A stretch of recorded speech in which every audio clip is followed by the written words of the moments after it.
Hi guys, good morning! Andito kami ngayon sa water camp resort ng Kawit, Cavite para dito namin idinaos ang kunting handog para sa aming kambal na nagbe-birthday ngayon sa ika-12th birthday nila at the same time kagraduate lang din nila sa elementarya. Simpleng handaan lang po ay sapat na sa kanila yon dahil lalo na pag ganitong ganap na swimming ay masaya na po sila. Kita nyo naman po sa umpisa pa lang ng kanilang pagtatampisaw sa pool ay tuwang-tuwa na ang mga bata.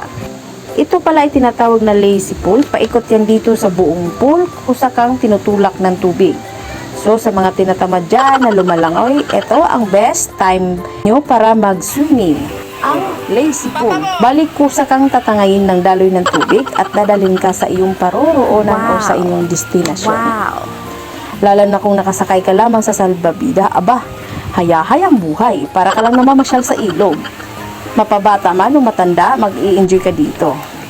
Tingnan nyo naman po, pati si Papa J, nakikisabay na rin kay Kambal. At medyo nahiya pa nung alam niyang nakakabidyo ako. Ayan, bumalik at sinalubong ang daloy ng tubig.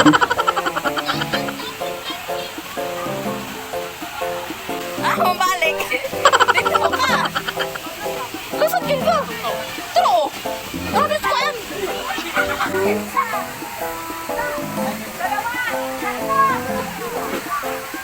Sa slide!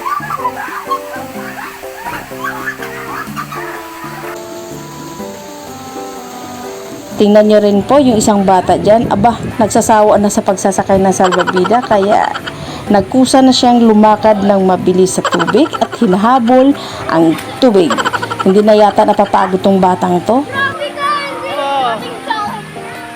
At tingnan na rin naman po si ate. Ayan, ang saya-saya niya.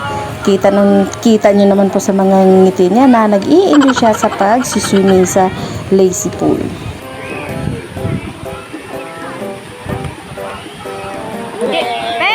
Ikot na mo!